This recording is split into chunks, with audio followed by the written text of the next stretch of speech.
Minecraft ဆိုတဲ့ game နဲ့ကို dinosaur တွေကိုကျွန်တော်ခေါ်ဆောင်လာပဲဖြစ်ပါတယ် show တူကျဲတယ်ကွာ dinosaur တွေကို Minecraft ထဲကိုရောက်ခေါ်လာနိုင်ခဲ့တာဟာကျွန်တော်ရမ်းတော့ပါပဲကွာအဲ့ mod တွေကတော့ dinosaur ဆိုတဲ့ mod ပဲဖြစ်ပါတယ် dinosaur တွေမှာခွေးဥပါပါတယ်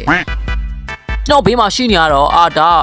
တီရက်ပေါက်စာလေးလာတော့မသိပေမဲ့ချစ်ဖို့အကောင်နဲ့ကျွန်တော်ချထားတာဘေးနားမှာရှိရကတော့လေဖိုးဖိုးကြီးလာမသိဘူးကုန်းတော့ကုန်းသွားတယ်အဲ့ sorry တွေကျွန်တော်သိရကွာဒါပေမဲ့ကျွန်တော်နာမည်မခေါ်တတ်ဘူးကဲဆိုတော့နောက်ထပ်ထူးစမ်းနိုင်တော့ပါတယ်ဟေးရောဘောင်းနေရလဲနောက်ထပ်ထူးစမ်းနိုင်ပါတယ်ကွာအထဲမှာ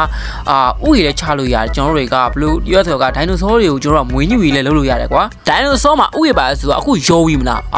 ကျွန်တော်တယောက်လောကမှန်တယ်နော်ကဲဆိုတော့နောက်ထပ်ထူးခြားတာတွေပါတယ်အဲ့ဒါကြောင့်ကျွန်တော်စီးလို့ရတယ် yes ဟုတ်တာပေါ့ချားတယ်ကွာအကောင် come on တေးရအခုတက်တဲ့ကွာငါ့ရဲ့ဒိုင်နိုဆောလေးတစ်ခေါက်တက်တာတေးတယ်ကွာငါခွေးထားတယ်ချပါဟာရော okay